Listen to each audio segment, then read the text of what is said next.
All right. And we are going live in five, hopefully. Four, three, two. The computer dies. That would be super annoying.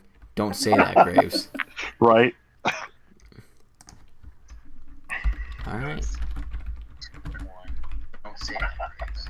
Right. All right, I can hear it. We are live.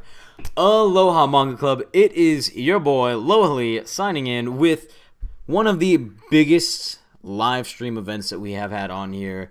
We obviously have your boy Jin Graves, but we have a special guest today, and that is Andrew Tsundoku. Did I say that right, Andrew? Yeah, beautifully. What's up, guys? So for those of you that don't know, I collect manga. So does Jin. Jin has 4,750 books on his shelves. Holy And cow. I know, it's ridiculous, right, Andrew? That's insane.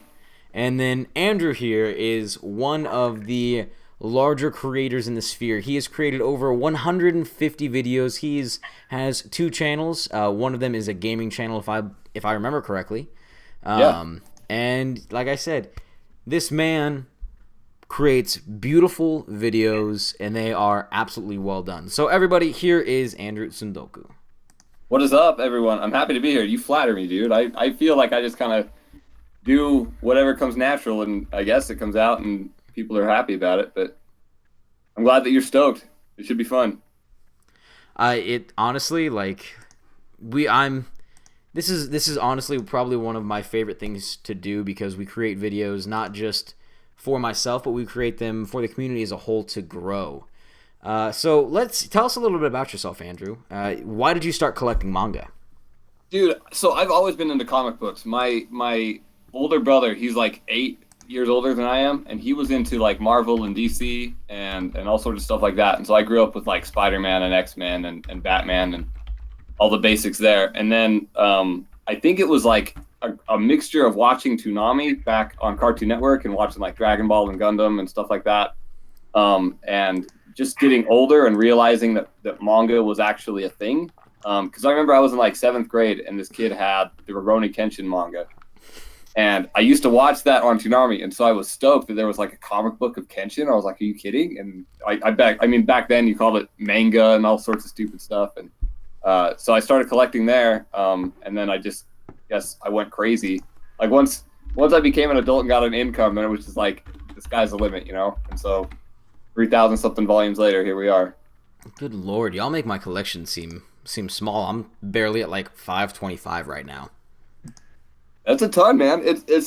There's I'm not gonna lie. There's a lot of stuff that I have that I just bought to have. Like, and I think it's if you've got a huge collection, but you've got a lot of crap, it's not as impressive as having a lot of cool stuff. And so recently I've been trying to focus on like actually quality over quantity. Does that make sense? That makes that the one person here who knows both quality and quantity is obviously Mr. Jin, because he's read 4,000 volumes of manga. He only your TBR shelf is literally only like 500 volumes compared to like it's a very, very small, It's true.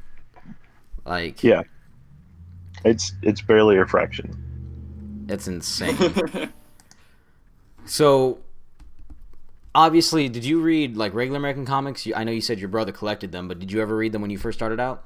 Yeah. So like my favorite stuff back in the day was like it was the Batman that whole arc with Bane and how he gets his back broken and he's got to like get this new guy to replace him, and it's been a long time since I read those, but it's like the Nightfall series. I mean, at the same time, Superman had just died, and so all that stuff was going on, and that was crazy. And the death of Superman and him coming back and all sorts of stuff like that. But then like just X-Men and Spider-Man comics here and there. And so I've read.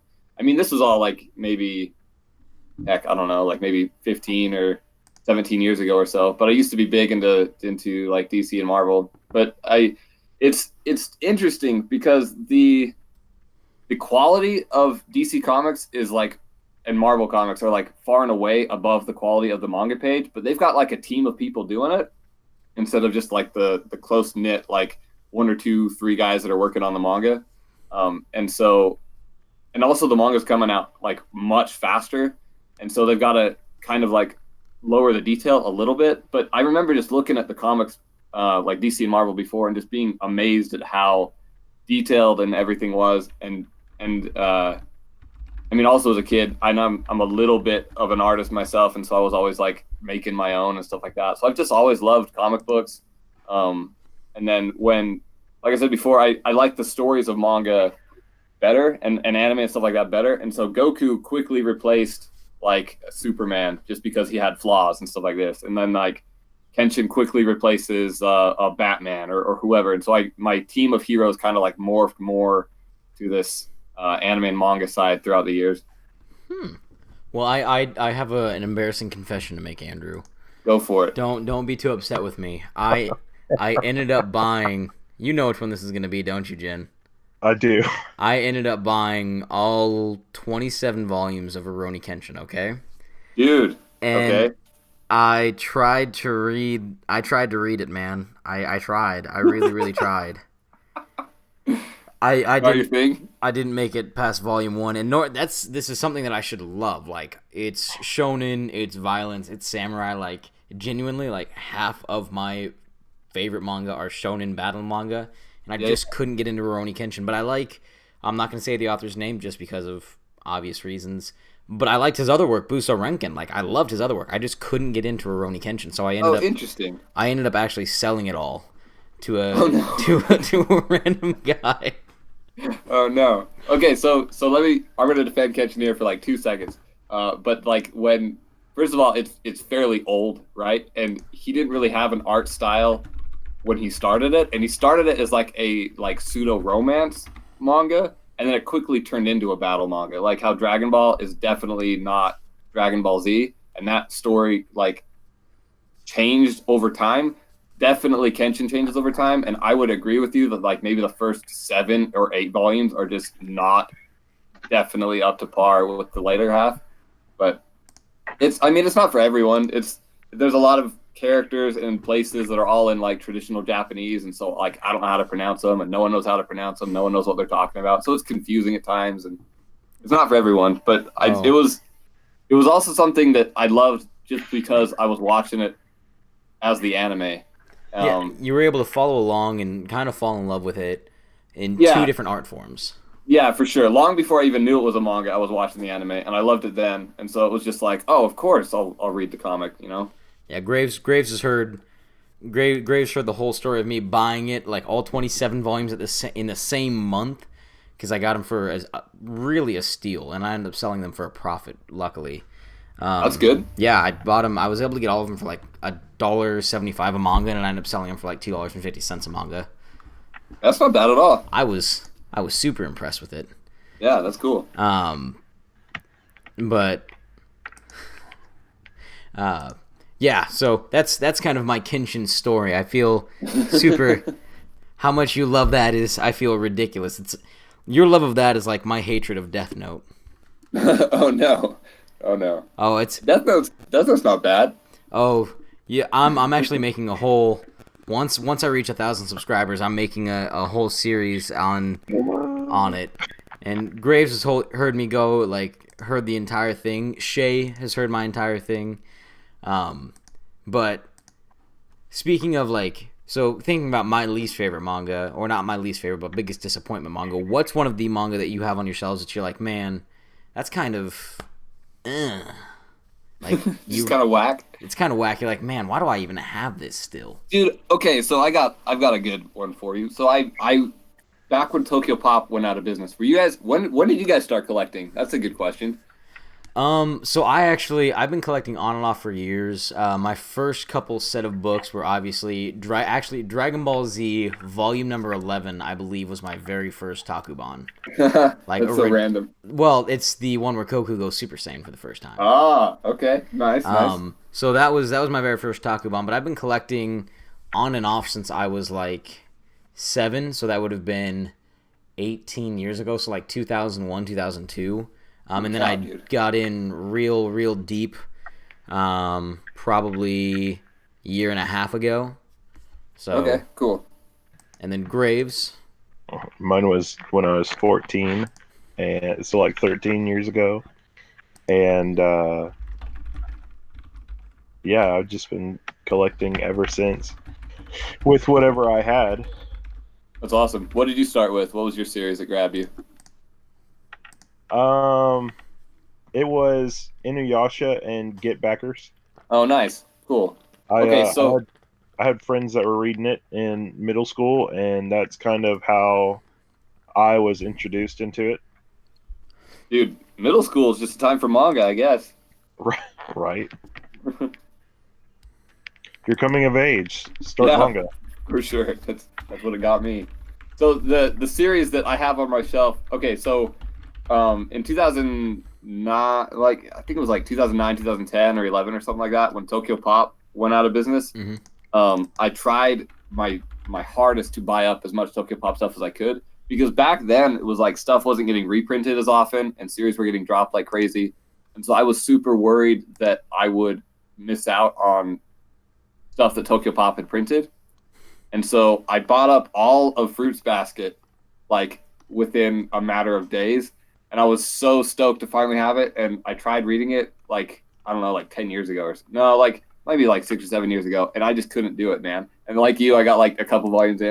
And I was like, why is this so important? Because everybody loves Fruits Basket. And I think it was terrible. And then to top it all off, they reprinted them. And the new editions look so much better than these ugly blue ones that I've got.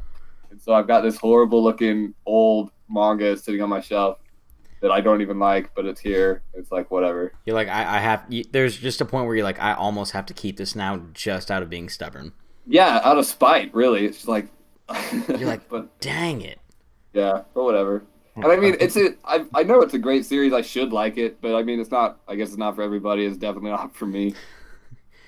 Well, speaking of Tokyo Pop, there's one thing. So you sent me. So on the thumbnail, Yeah. that you sent me, there's a very particular character, and I want to check to see which series he's from for you.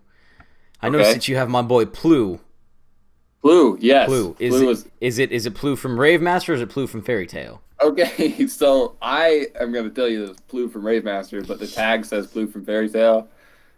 There's no merch from Brave Master, man. There like especially it was not big in the United States, and like when it was big in Japan, stuff wasn't getting sent over here as often. So like manga blew up. I'd say like maybe 8 or so years ago, and now it's everywhere, and you can get cool stuff. Like I was at Target the other day, they had like 4 different Dragon Ball shirts, and I was like, "Are you kidding me?" And that was not a thing when I was little. Like there was no way. And so Brave Master, when it was here, it was like pushed under the rug and no one cared. But for whatever reason, Fairy Tail just blew up, and so that's where we got all the plushies. So I got the Plu plushies specifically because he is the best. I mean, Yeah, so he's there's that. he's my favorite sidekick from Oh, dude, from all of Mashima's work. He's hands down like my absolute favorite. he is awesome for sure, for sure. It's have you been reading? Have you gotten a chance to read Eden Zero yet? Season 0. No, I haven't yet. I just haven't had time. I've got the first volume. It's just sitting here tantalizing me. It's so Eden Tell Zero me about it. starts off without any spoilers. So Eden Zero starts off very much fairy tale esque. You know, it has a lot of that friendship element. But where they're at now in the manga, it's actually getting a lot darker than almost some of the darkest points in Rave Master. Oh, cool. Like cool. we're over 35, 36 chapters in, and it like they have an author, not an author, narrator. And she Okay. came in, she's like, this story's about to get sadistic. And I was like, uh-huh, sure, Mashima, you're going to get sadistic again. And holy crap. Like, it went real dark, real fast, and it's so action-filled, and the characters actually feel, I don't want to say real, but they feel raw compared to how everyone was perfect in Fairy Tail, if you know what I mean. Yeah. Yeah, That's awesome. It's for anyone who hasn't read Eden Zero, like I cannot recommend it enough. And Shay enjoys it. And Shay also said that her first volume was Fairy Tail, Oh, cool. which isn't bad. Fairy Tail is pretty Yeah. decent.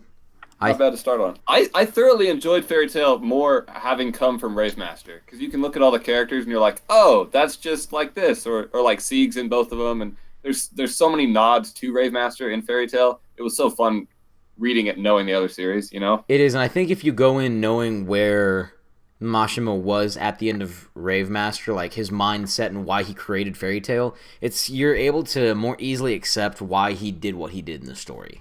Yes, absolutely.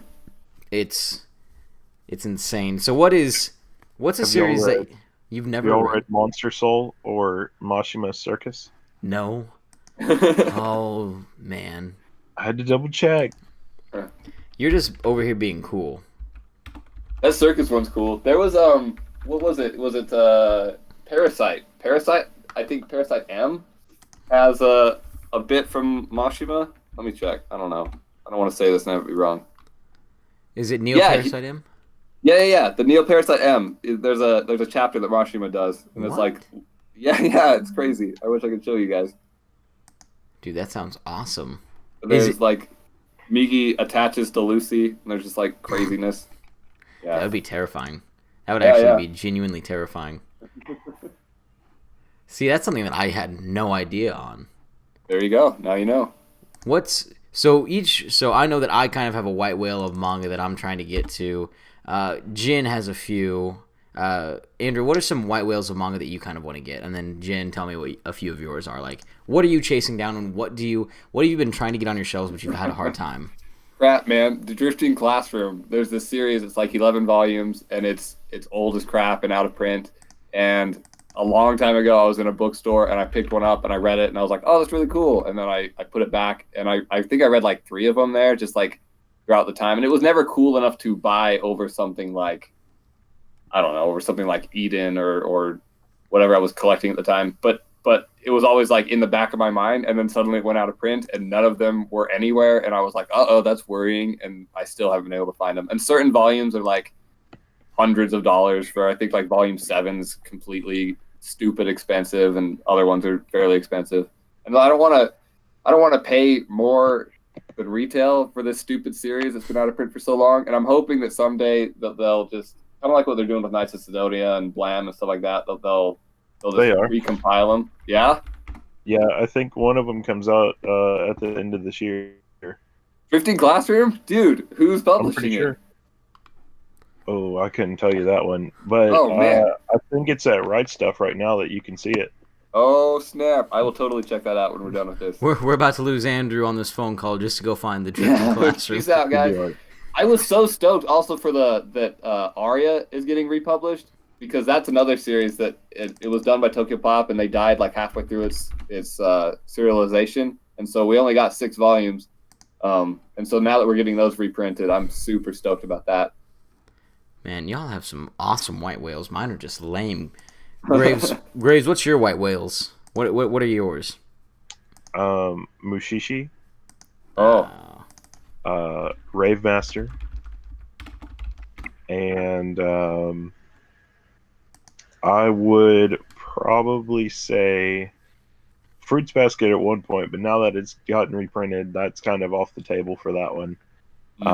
Since it's easier to get now. But probably one of my brother's favorite series, Shakugan no Shana. Oh, dude, those are so good. So between that and Mushishi, those are the ones I've been looking for the longest time. And then I was like, oh, I want Rave Master and Initial D. And Initial D would be cool. Dude, I specifically, whenever I see a volume of Initial D, I go out of my way to buy it just so I can tell Jin that I have it on my shelves. Nice. The bragging rights. It's honestly, that's the main reason why I have Initial D and obviously Rave Master on my shelves, the 2 series that he doesn't have. That's out awesome. Of 4,700 volumes. You're going to have to never come visit me then. I'm going to push my shelves over on top of you and say it's an accident. And somehow write a will where you get all of my manga just so you can get those specific ones. Right. So for me, I think the white whales for me, Dragon Ball, the not necessarily the OG printing, but remember the original like tall Viz Media printings of Dragon Ball? Oh yeah, I've been looking for those, and I have almost half of the series in that, and I want to complete that. But the other part is, dude, it's such a beautiful. I don't know why, like that. Where the spine all goes together to make a picture. Yeah. Oh, Yeah. It's honestly one of my absolute favorite things. It's this.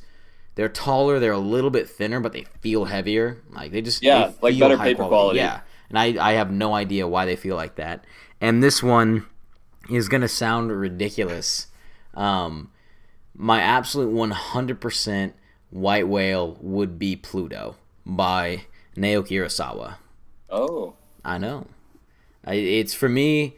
Pluto is hands down. Like I get that my Urasawa collection is gonna be technically complete. Like Snap. I have Monster and I have 20th Century Boys. They're not gonna print Billy Bat in English anytime soon, so I'd have to get a foreign copy of that. But all that I'd have left is Master Keaton. Yeah, all that I'd have left is Master Keaton. But that wasn't like a forming manga for me. Like Pluto was a forming manga, and I honestly think, call me a sinner, I think Pluto is better than Astro Boy. It's definitely darker than Astro Boy. It is, dude. And Master Keaton doesn't have the Urasawa vibe that the other 3 series have. You know what I mean? Am I the only one that feels this way? No, absolutely. It's more episodic than it is like full series. Does that make sense? Like, yeah, it has small connecting bits in each of the stories, but each of the stories can be standalone, and that's how he created it. Yeah. But he also created. He's run so many manga. He did a young middle school girls volleyball manga in the early '80s. Oh, I had no idea. Yeah, That's funny. He's done some weird stuff, and I cannot get over how much I adore it. But yeah, that would be so the OG Dragon Ball printing in Pluto. And my other big thing is I buy almost 99% of my collection is used. So I mean, I'm not gonna go out of my way to buy it brand new. Like I want to find it used in the wild. And that makes it so much harder because I've come across some very, very rare series in the wild. Like, have you ever read Bokurano? No, I've not, but I've meant to. It's definitely on my list. So I ended up buying volumes 1 through 5 of that, and 1 through 4 were priced at like $6 a piece. Volume 5 was priced at $36. Holy cow! Yeah, it was ridiculous. Like the price jump was huge. The only other crazy thing that I've seen was do you remember the anime Ultimate Muscle? Oh yeah. So I found the manga of it, and they had most of the series. Dude, one of the volumes was $89. This is what I don't understand. Is that like I remember I was collecting the old like white Evangelion prints that Viz did back in like 2009, 2008 or so. And like volume 9 for the longest time was like $90. And I have no idea why. So it's like I don't understand how one volume of a series can go like crazy stupid high. It doesn't make any sense. Oh, well, it's true. I have the original one of No Longer Human, and I started showing off my favorite shelf like when I first started doing manga tubing, and everybody's like, "Oh, you have No Longer Human? You can't even find that anymore." I was like, "What? I got it on Right Stuff." And so it was like $30 when I bought it. Not expensive or anything, your average. And then everybody starts like sending me emails and texts and everything. They're like, "Well, you need to look at this." And I was like, "What?" And so right now, 3-volume series is worth $500. Holy cow! And I was like, that makes me sick to my stomach. Dude, so like I don't want to rub in the mushishi. Oh gosh, I lost my tongue. I don't want to rub in the mushishi thing again, but like I bought the only one that I had bought online was volume 6. And now I paid like $40-something for it. But everything else I actually bought in stores. Like when Borders was going out of business, I just scooped them up for like the discounted price that they had there. And so I didn't have any idea because I just like the anime, man. So I just bought them like less than retail at an actual store. And then it was only years and years later that I realized that it was like I was sitting on this insane, like stupid rare series. Right. But it's totally a thing. Like I'm trying to figure out like what the rarest series on my shelf is, and I'm gonna have to go to my list. Right. Well, between Loa Lee and Toaster Cat, Andrew, they would talk about it or whatever, or bring something up, and so I found out that No Longer Human, Hellsing, Lucifer and the Biscuit Hammer, and like a couple other ones are just like astronomical. And I was like, "You're kidding me." Yeah, Hellsing is? it's worth that much. Hellsing, some of the Hellsings are. What? You guys are blowing my mind. Now I'm looking around paranoid. I'm like, oh man. You're like, that series and that series. Yeah, I'm scared now. It also depends on, like, certain series, it depends on the printing that you purchase of them, will let you know how expensive they're going to be. Like I said. Oh, so, yeah, that's a good point. So I was going to ask you, what, like, I recently did a video talking about reprints of different manga, and I was, and then you bring up the Dragon Ball, like the early prints of the Viz Dragon Ball. Yep. What is it about, like, and this is a personal thing, you can say whatever the heck you want, but like, what is it about those that you want more than the other copies? Just how they feel and how they hold, and so it's 100% a nostalgia thing for me. So with those, like, I would get Shonen Jump in the mail every so often, but before I ended up purchasing those, my parents would drop me off at the library multiple times a month during the summer. I had my own library card, and I just spent hours in there, like, combing through the shelves, trying to find Harry Potter book on tape, reading Animorphs, reading, dude, Animorphs, right? That's Dude, where it's at. She wrote another series that was, like, off the walls insane. Like, it was terrifying. And it was like The Remnants or something like that. It was crazy. Yeah, the Remnant Saga. I haven't read those, but that's on my list somewhere. Dude, it's insane. Like, that's anyway, cool. So they'd drop me off, and I'd just sit there, and I'd read, like, I'd be like, oh man, what is this? And I pulled Dragon Ball Volume 1 off the shelf, and I had to figure out how to read, and I was like, oh wow. Like, this is life changing. So I'd sit there, like, with my back, like, curled up on the floor, like, back against the shelf. I wouldn't even go find a chair. I'd just sit there and flip through the books. And then I'd take like 5 or 6 of them with me to sit in a chair and just, like, read through them, like, skim through them. And so the red volumes that they have that are the current printings of Dragon Ball, or the newer printing of Dragon Ball, they're okay. But there's just something about having that nostalgic feel in your hands of something that was genuinely, in your mind, it could be a book from your childhood. You can't separate that memory from that book, that volume. And while the story is the exact same, and the quality might be the exact same, there's just something about having this idea of your childhood, reliving these days where you first discovered something. I don't want to say pure and innocent, because, man, Dragon Ball was not innocent at all. But there was just something so pure about Dragon Ball and reading it there, and having that on my shelves, and having it, possibly for when I have kids, and letting them experience that same feeling that I had, just is something that I can't pass up. That totally makes sense.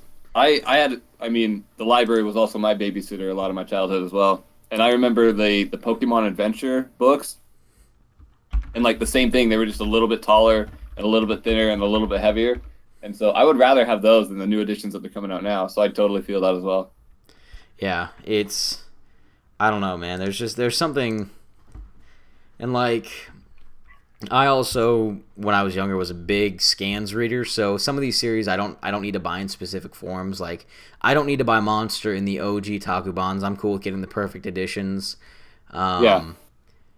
So I'm fine with getting some of these in the way that they are, but just classic series like that really pulled me in. Like, if they came out with a new printing of the Dragon Ball Z instead of the white spines like what they printed when I was a kid, I wouldn't buy them. I'd buy the OG, like, Dragon Balls, and I'd stop after the Cell Saga. I wouldn't get the Buu Saga. I don't care about the Buu Saga. I'm the only person. I'm probably one of the few people who is so adamantly against what happened, the assassination of Gohan's character, that I watched part of the Buu Saga, but I couldn't make it through. Like, for me, Dragon Ball Z ended at the Cell Saga.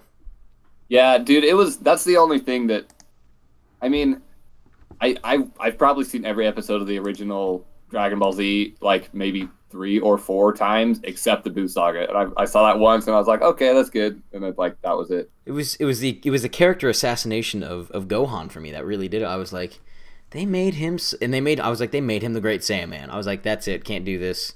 Can't be emotionally invested in Dragon Ball Z anymore. That and Vegeta as well, because they screwed up Vegeta's character super bad. They screwed up everything. I don't know. It's too sad for me. Because Toriyama couldn't remember the characters that he wrote previously. Yeah, pretty much. I don't want to be that. You Graves, you know that, right? You've heard that rumor? What? That Toriyama doesn't actually remember most of the things that he writes. He's the anti-Oda. Like, Oda remembers everything. I don't want to say this then, but supposedly he'll write it, and then his wife and his assistant will do all the work, and so they remember it. But then he's like, I don't even remember what fights I originally imagined. Oh my goodness, Yeah. that's insane. So, you walk into the thing and he's at an interview, and then you go back to see who's drawing the manga and whatnot, and it's his wife and a couple of assistants, and then it's like, do you do anything?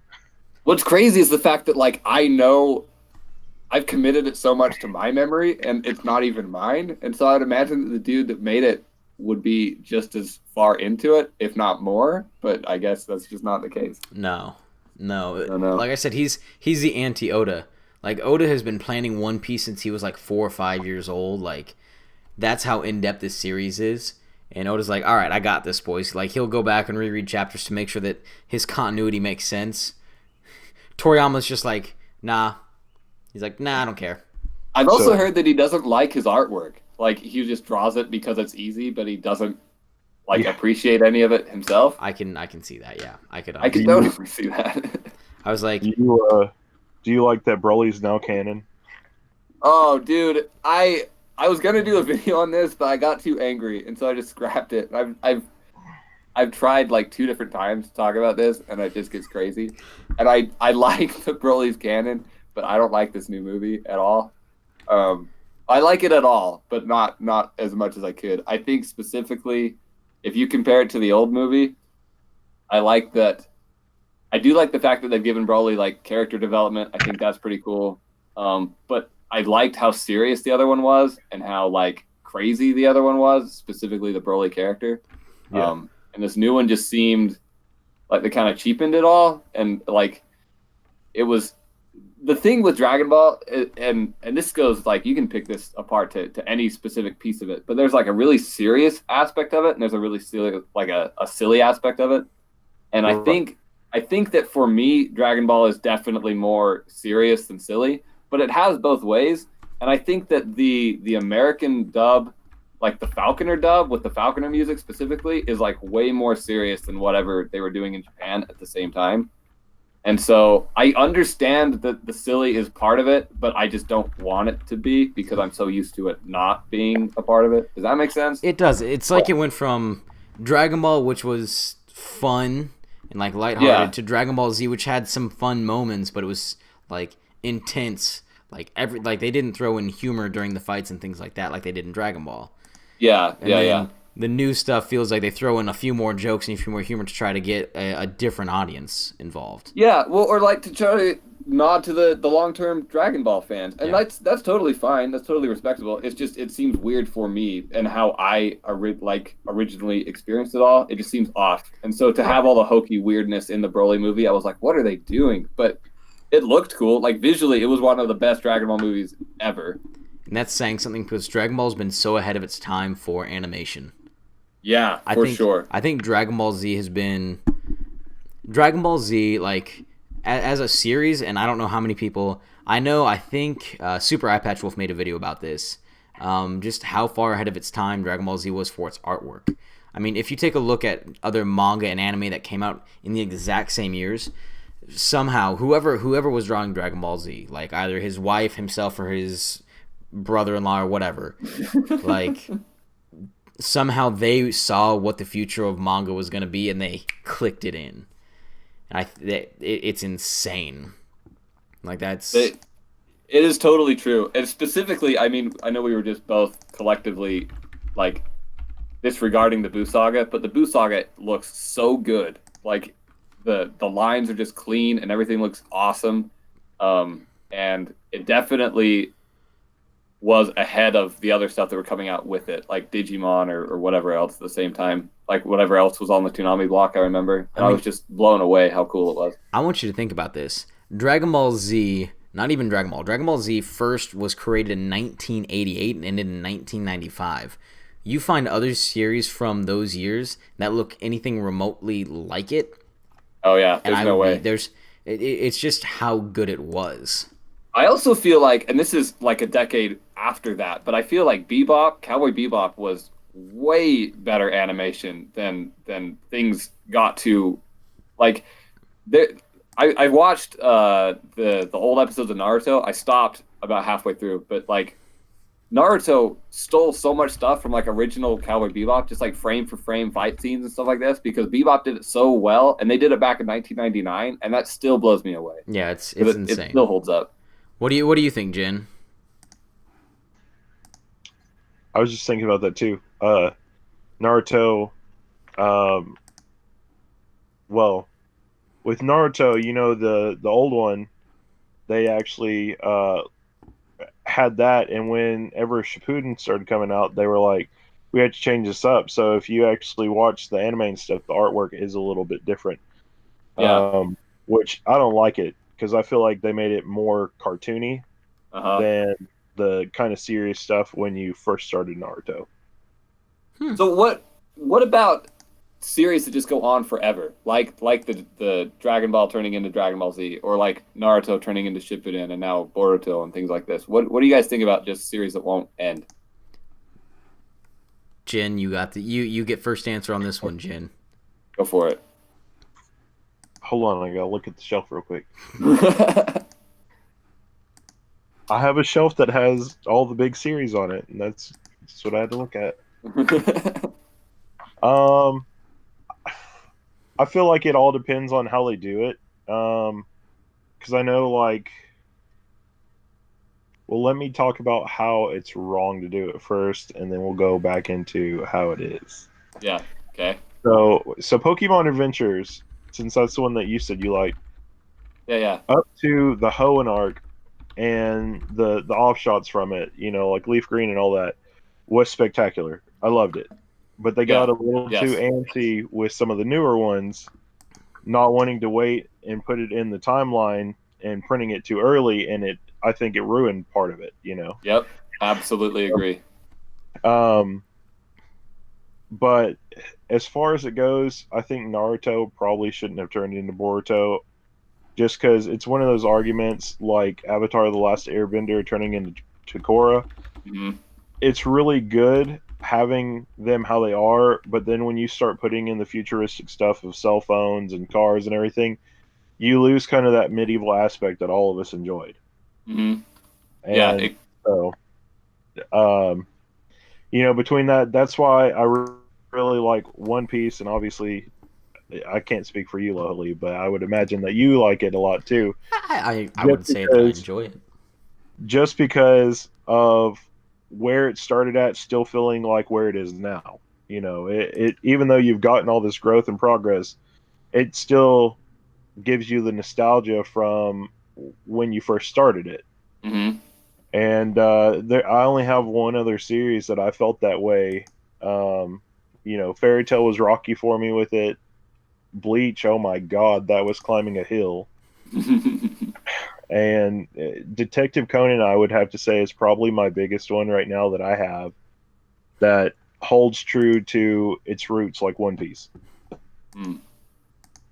I can agree to that.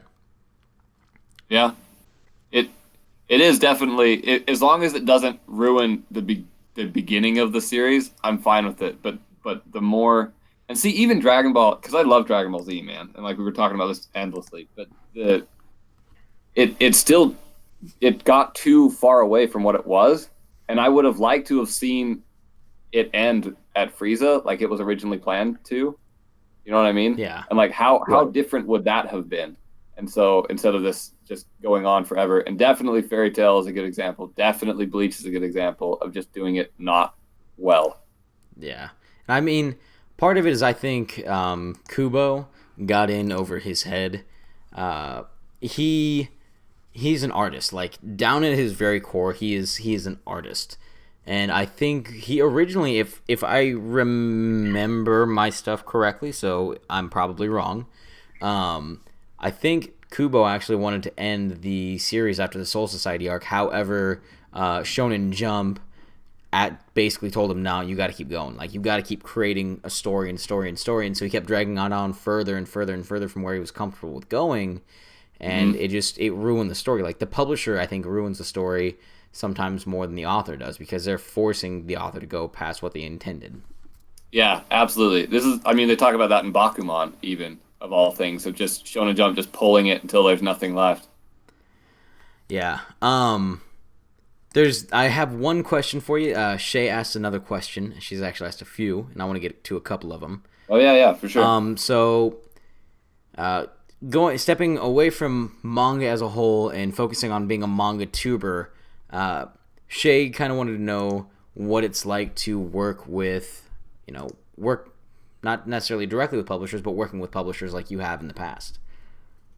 Well, first of all, I gotta say this 100%. I'm a rubbish manga tuber. I don't post regularly. I don't do any of this well, and so like, don't look to me for advice on any of this stuff because I think that there's tons of better examples out there. But like, it's been crazy. So I've got this deal with Vertical. They'll just send me new releases whenever they get them. And they literally just added me on Twitter and they were like, "Hey, do you want to do this?" And I couldn't believe it. And I was actually like, they added me the same day that Smash Ultimate was released. And so I was like so hyped out of my mind playing Smash Ultimate. And then I looked down and there's like, "Oh, you missed messages from Vertical Comics." And I was like, "There's no way I did." And it was like, "Oh no, they just want to review this on your show." And I was like, yes. And so it was like, that's definitely one of the best days I've ever had in my life. That was cool, but it's easy. They just send me stuff and I talk about it. I add them back and then we go back and forth. What if I say this? What if I do that? Oh yeah, do whatever you want. And they're really cool. Definitely awesome people to work with. But other than that, I haven't really had much experience. There's stuff with Ride Stuff back and forth. It was like maybe 2 years ago when they were like, "You should probably just have an affiliate link." And I was like, "I didn't even know you guys did that." And they were like, "Oh yeah, here you go." And so I've been doing that for a while now, and that's also just easy. I never intended this thing to be as it is now. Like, I remember when I had 10 subscribers and I was like, "Oh man, I got a whole 10 subscribers." And now I don't even know what I have, like 4,000 something. I think you're at 40, almost 4,600. I'm going to have to totally ask you. Yeah. How did you set up an affiliate thing with that? Dude, I have no clue. The guy emailed me out of the blue and was like, "Hey, I'm from Ride Stuff. You should do this." And I was like, "You think so?" And he's like, "Absolutely. You could get paid." And I said, "Okay." And so I did that. I know that there's a way. They've got some sort of information. Probably if you scroll down to the bottom of the website, they've got some sort of something. But it goes through this third-party thing called Share a Sale. And I don't know how they do it all, but it's worked in the past. And so like whenever people click on the link, I freaking click on the link. Why not? Right. You click on the link, you buy stuff, and they'll give you like 2% of whatever the total sale is, which is cool. Also, and this is kind of a sellout thing, but I've only started monetizing my channel within the last, I think I did it last October or something like that, just to see what would happen. And that's something that I held off on for the longest time because I hate ads myself. I don't want to bombard everybody with ads. But I was talking with people on Discord and they were just like, "No, just try it, see what happens." And so I tried that and that's been fairly good so far. It's one of those things where you don't. So I have like this Attack on Titan unboxing that I did in like low lighting and horrible sound quality and it's just awful. But there's like 1 billion freaking views on that stupid video. And if I had the monetization on when I had released that, who knows what I could have gotten for it. And so like, it's better to be safe and see what will explode later on. I figured just might as well. That kind of goes with the affiliate thing. Yeah, your Attack on Titan manga unboxing is like 36,000. Your Tokyo Ghoul unboxing is 28. Your world record. Why? I don't know. It's crazy to me. That's because I think you put it out at the right time 2 years ago. Yeah, that would have been right around peak Attack on Titan. Yeah, you're saying I need to do my hero stuff right now. Is what you're saying? No, you need to look to the future. You need to look towards. I'm telling you, man. Eden Zero. Eden Zero. It's going to be Eden Zero in the next year is going to get an anime within the next year and a half. Once they get one more arc done, they'll start shipping it around. Guarantee it. Awesome. Guarantee it. And I'm so pumped. Like I said, it's super. Just to give you an example of, because I just remember this one scene in this week's chapter 43. One of the villains sticks a glass bottle into a guy's mouth and kicks his jaw closed. Holy crap! Right? That's pretty cool. Would he have done that in Fairy Tail? No. No. Nothing like that. What are you talking about? That happened in Fairy Tail twice. What? Now you're gonna have to go check. No, don't make me do that. You're the worst. Reread Jim. all 63 volumes. Multiple times. You know Yeah, what? I God. loved all of Fairy Tale though, especially with the side. I think Fairy Tale is probably one of the only books or one of the only series that did the whole side story thing correct and pulling in. Oh, you missed this during the time skip. Let's make an arc for that. Mm-hmm. Man. Oh man, that's insane. Dude. So Right. Well, Andrew, if you go on to write stuff and do an order, you can put my promo code down on there. Sounds like a plan. I'll use you next time. That's all I got. That's all I got so far.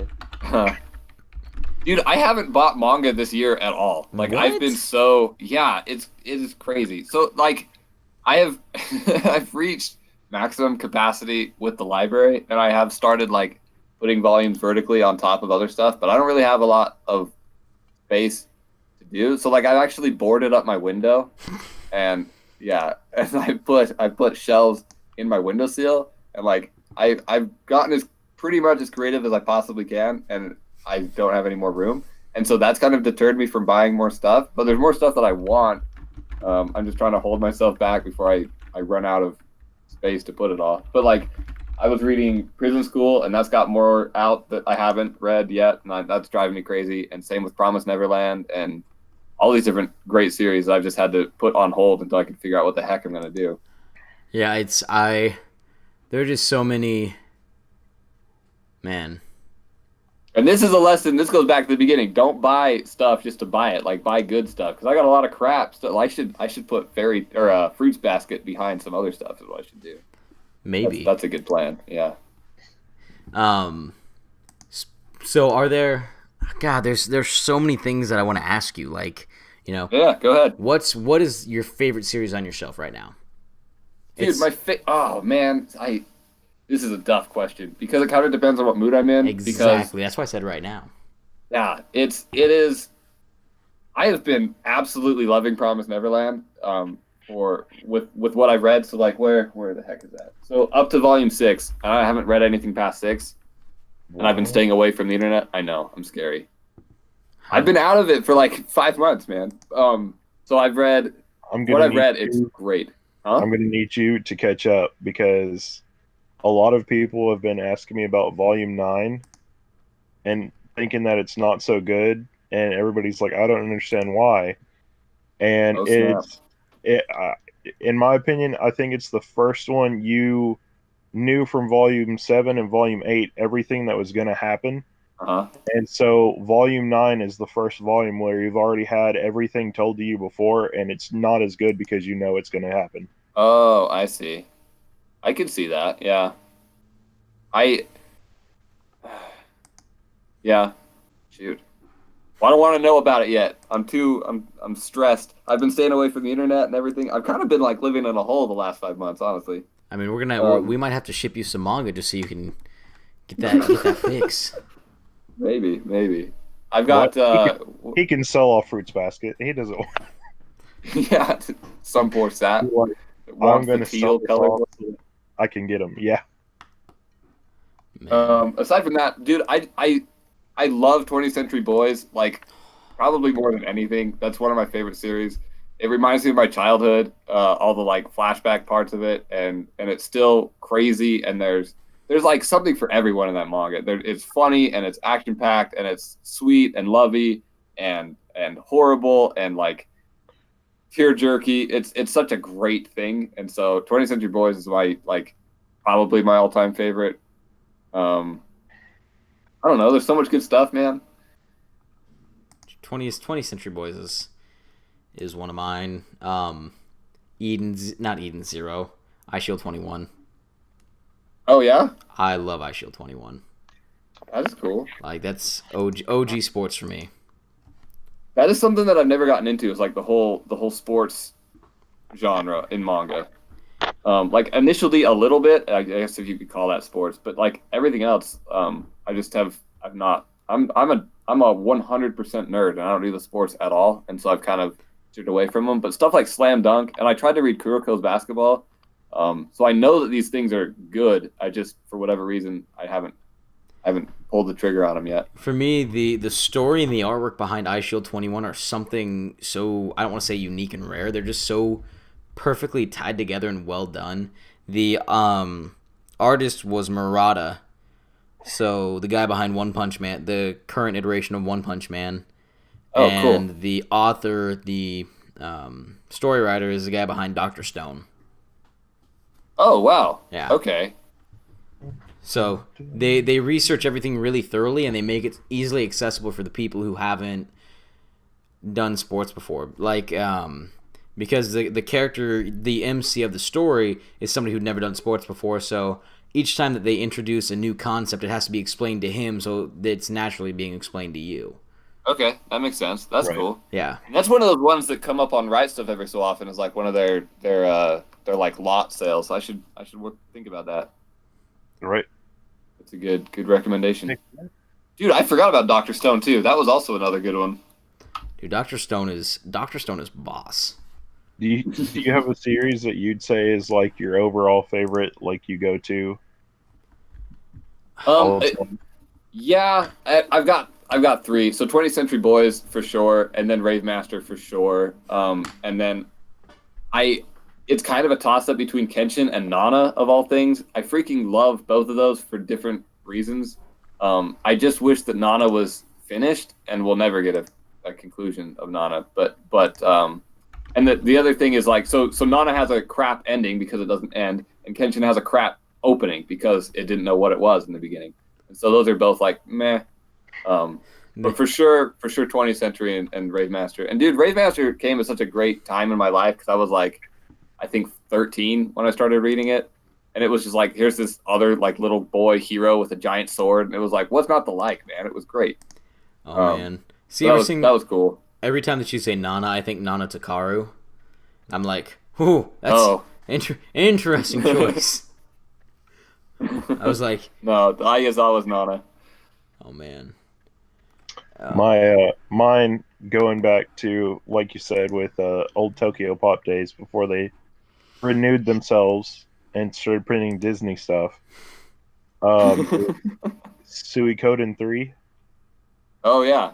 That's like my overall number one. Like since I read it, it's never been bumped from spot one. Really? Yeah, I enjoy it so much. The only one when people ask me what it's missing is based off of Those Who Hunt Elves. There's a tank in it, and I'm like, all it's missing is a tank. That's all I need. I love it. It's such a great story with all the different components. You know, they even included a dragon. You know, so all this other stuff. It's kind of like, well, the dragon doesn't even play that big a part, but it's like, but it's a dragon. It's always a dragon. It's like asking, do you want a ninja in your story? Yeah, because it's a ninja. Exactly.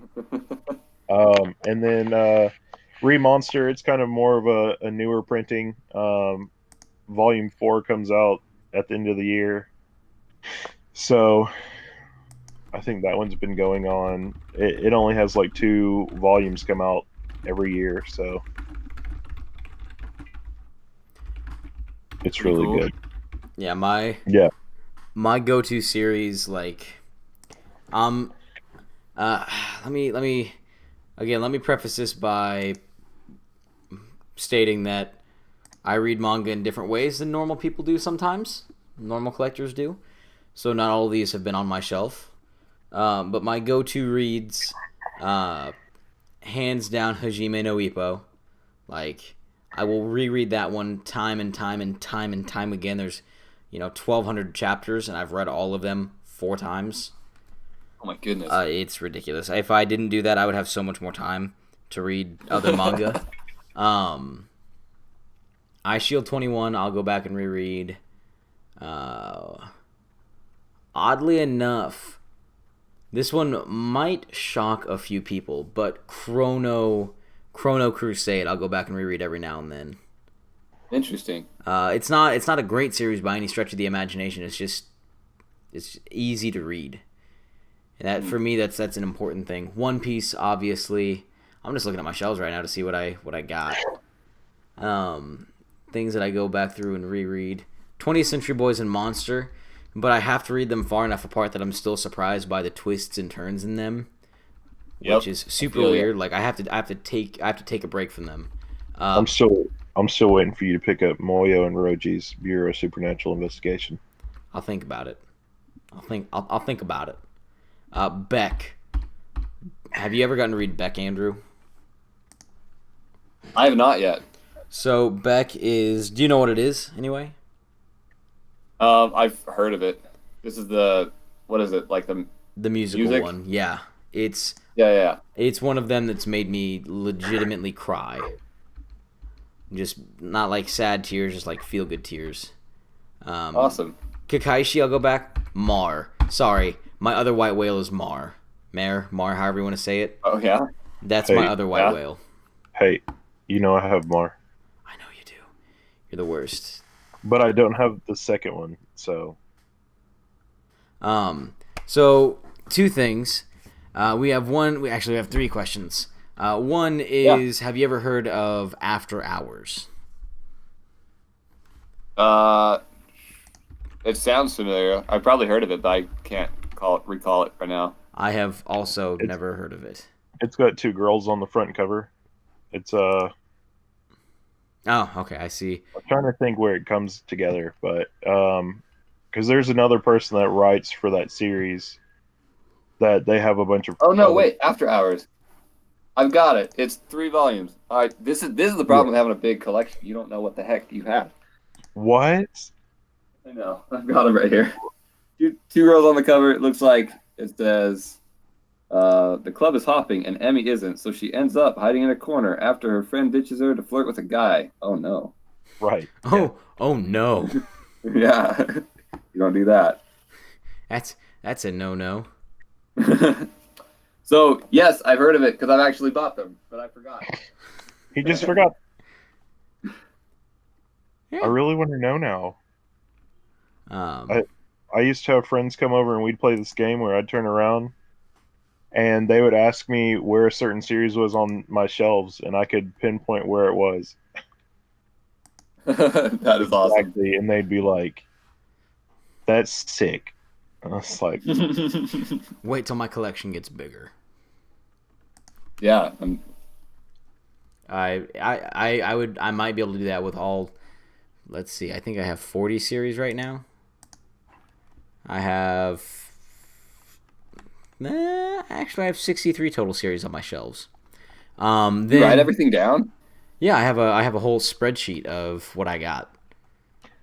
It makes it. Cow. So I want to ask that: how do you keep track of what you have?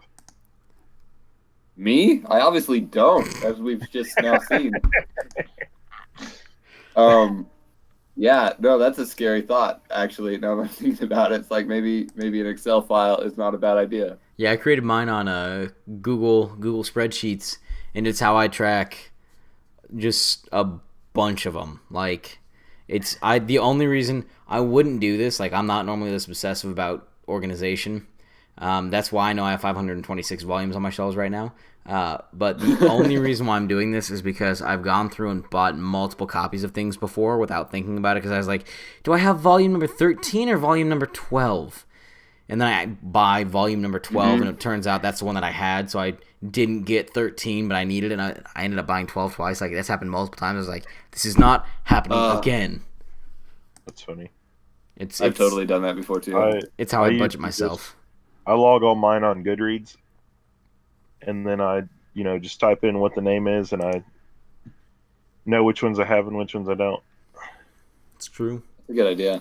Everyone either goes. I've got like. You first, Andrew. No, you're good. Go for it. I was gonna say everyone commented on the video that I made on Monday that they were like, "Oh, I just used my anime list." I was like, "Cool." They spammed my video with. Everyone did. I appreciate it, guys. Thank you for that. Yeah, they're like, I keep track of it on my anime list. I was like, I keep track of it on an Excel spreadsheet because my anime list is far too confusing, and it's easier to write a spreadsheet thing than it is to log in somewhere.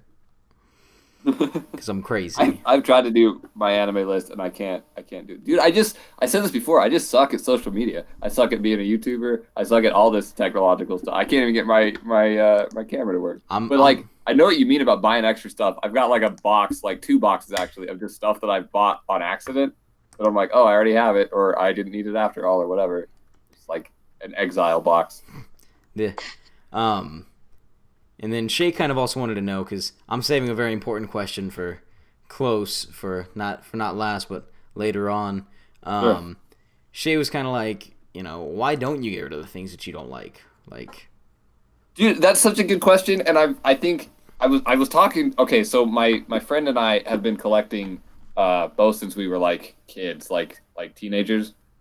And I was over at his house yesterday, and we were just looking at all of his stuff, and we actually brought this up, and because he's gotten rid of a lot of his stuff, and just throughout the years, like it sucks to move 3,000 books, and it's especially because if I have a bunch of crap on my shelf, then I can't buy new stuff, as we've talked about earlier as well. And so I was talking to him about it, and he's like, "Oh yeah, I sold all my stuff," and I was like, "How? Why? Why is that so easy for you? Because it feels bad for me to do." yeah. And he's like, I sold it because it's all stuff that you have, and I can just go over to your house and have it. And I'm like, God, that's not fair. You're like, now I can't sell mine until you Yeah, get things. so I'm kind of screwed that way. You should totally bring it up to him and be like, hey, so I'm thinking about selling off part of these books. Would you like to buy them? Yeah.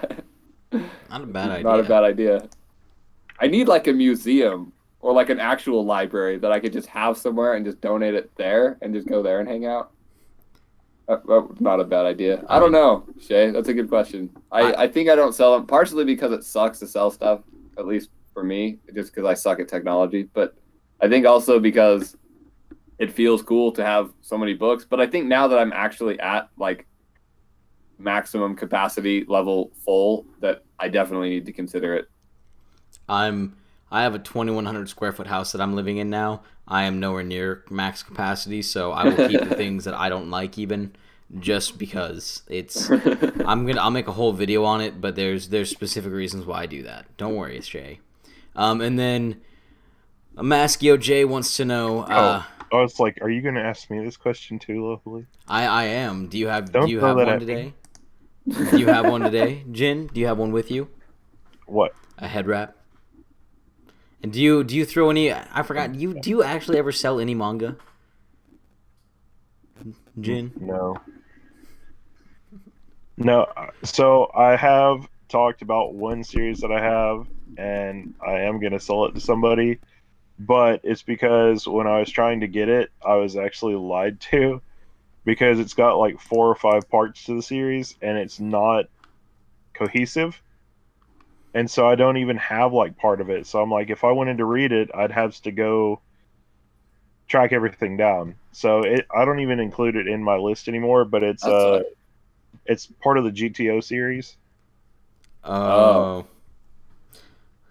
And I'm like, it was a headache trying to figure it out and get what I thought that was correct originally.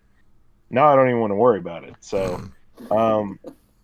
but after that one's completely gone, and some of the other ones I don't include, like I have some volumes of Iron Walk Jong that I don't even include in my stuff because I never could figure out how to get more of it.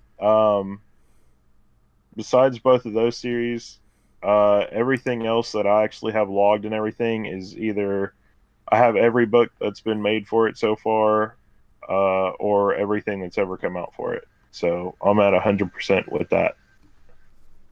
Man, I'm so jealous, Jin. So jealous. Oh man. So OJ's been asking me this question all night, and I wanted to save it for the very end. Are you ready, Graves? Oh yeah.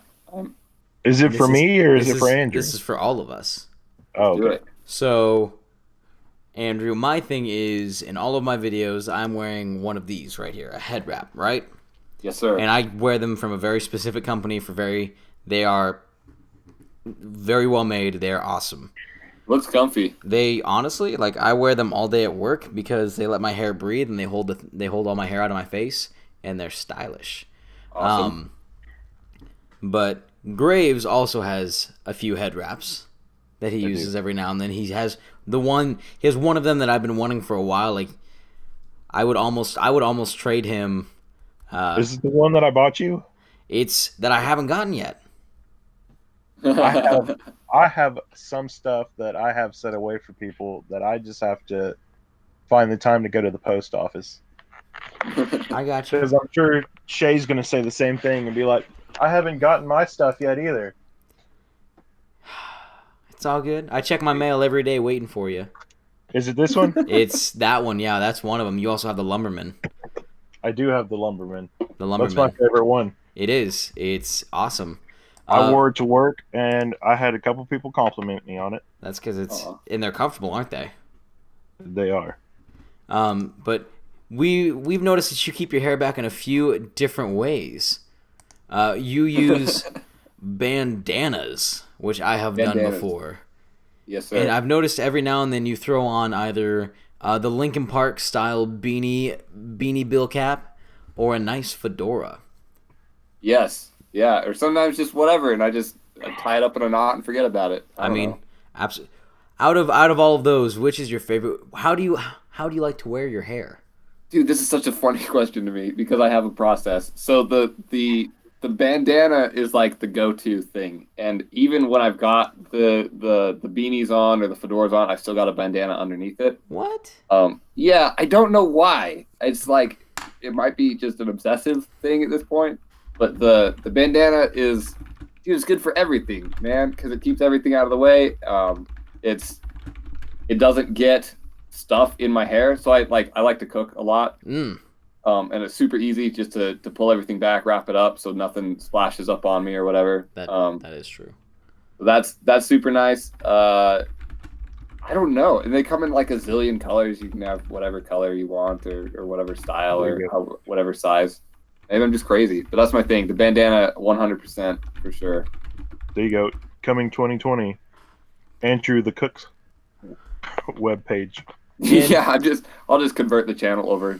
I got no more room for manga. We're gonna change it to cooking channel. And to continue this on, so Shay is actually a hairstylist professional.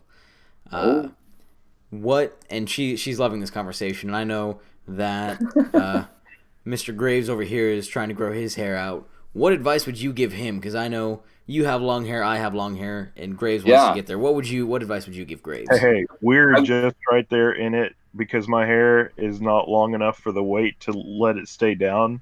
You're in the awkward stages. Hair.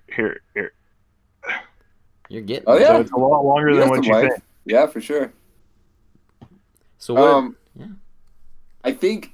So okay, so I've had long hair forever. Like I started growing out when I was like 9, and I think the biggest thing is there's certain points, man. So like if it gets in your eyes, that's no good. So that's the first annoying point. And then when it gets so long it gets in your mouth, that's no good because that's the second annoying point. And then it gets so long that like just so ever gently touches your shoulders and you feel like there's spiders on you all the time, that's no good. As soon as you get past the shoulder point, you're just home free, man. And then you can do whatever the heck you want. Just endure the however long it's going to take you to get past there. And then I would just like... You forgot the most important too. What was that? When it gets long enough to tickle your cheeks. Oh, that's not bad. When it gets long enough for you to step on. Oh yeah. See, I'm not there yet, dude. Okay, so like 2 years ago, I chopped off like almost 3 feet of hair, but I had it. It was so long for me that like I would close it in the car door, and I'd be driving for like miles and wouldn't notice, and then I'd look over my shoulder and it'd be like because it would be hanging out in the car. Yeah, so that happened, and I was like, okay, it's time for change, and so I chopped off a ton. But that's insane. It's just a battle of endurance. Like, who's gonna cave first, you or the scissors? You know. I think, yeah, you forgot the one annoying part that I've finally gotten to that I have been able to avoid pretty well because my hair is curly-ish. It's when you lean back in a chair and want to lean your head forward. Oh, yes. And you get your hair, so you have to shift forward to get your hair out, and then you can lean back, and then you can move your head. Right. Yeah. And it's like Final Destination all over again. It is. It's ridiculous. But we're reaching 10 minutes past the hour, which means that we're gonna wrap this one up because I want to keep discussions. I want to have more discussions with Andrew. Like, obviously, I want to have Andrew back on. Jin, what do you think? Heck yeah. I passed the test. Brother, you passed the test when you said that test. when you were technologically inept. I was like, boom, he's made it. We're golden. If he's technologically inept, we're equals. Very cool. Thanks for having me. I really appreciate it. It was a lot of fun. Not a problem. Jin, if you want to do your normal sign out. All right, guys. So it's game time. We're at the I didn't say end game. I said just game time. We're at the bottom of the 9th. Are you guys ready for this? Bum bum bum. Actually, we're technically at the top of the 9th hour. One of those, So anyway, stay tuned. There's more videos coming out. Especially, I got some pop videos coming out for you guys doing the pop bingo thing. Hopefully, you guys will enjoy those. But it's your boy, Jin Graves. Not cool. That's cold. That's cold. Andrew, if you want to let them know what you're up to, where they can find you, and anything else you want to tell them. Yeah, so it's just youtube.com/Andrew Tsundoku, TSUNDOKU. I'm sure you're going to have it in the description of everything and all that. And then I check Twitter sometimes. That's just at Andrew Tsundoku on Twitter. Everything else, I'm rubbish at social media, so maybe just don't. But I appreciate y'all anyway. Wait, I have a question real quick. Oh. Yeah. Will you sub to me? Well, I saw. Yeah, sure, of course. We're doing it now. All right. Andrew, I want to say thank you so much for being on. As a fellow guy with long hair, I appreciate it to the bottom of my heart. As a fellow collector, you're what I aspire to have, you and Jin. And as a manga tuber, man, your success is inspirational to all of us. 1,000 is a good goal, but you're that next level goal. So it goes 1,000, then Tsundoku High, and then we get up to Insidious Sweet and Fatal Fair levels. You are a goal for the rest of us. So I want to thank you so much for being on and having an incredible conversation. Learned a lot, laughed a lot, cried a little bit. It's okay. But as always, guys, I will have a video coming out this Friday at some point in time, either 11 a.m. or 2 p.m. And then Monday is going to be my usual high-quality H2O videos, so stay tuned for those. Next week is going to just be Mr. Graves and myself as we are restarting the cycle again. So if you would like to be on the Manga Club live stream, I will be putting the form up on Twitter. So share it, do what you can do, and let's try to make this one even bigger than this because I love sharing these experiences with all of you. Between Loha Lee and I, we have really been trying to put our webs out to the community and pull more people in. So I think we have 5 new people between the both of us. I think season 2 is gonna be a winner. Or I guess season 3. I'm gonna call this seasons now because every single time that we start to bring new guests on, we're just gonna call it a new season. So this time, we obviously had Shay, we had G, we had Yomu, we had my really, really good friend El Rubio on here with the long hairs. We had Zach from Starlight Lost. We had Andrew. We had Glass of Milk. We had Otaku Mike. It's gonna be crazy, even crazier next time. So everyone, thank you so much for being here. And as always, for everyone new and old, welcome and welcome back. It's your boy Loha Lee, signing out.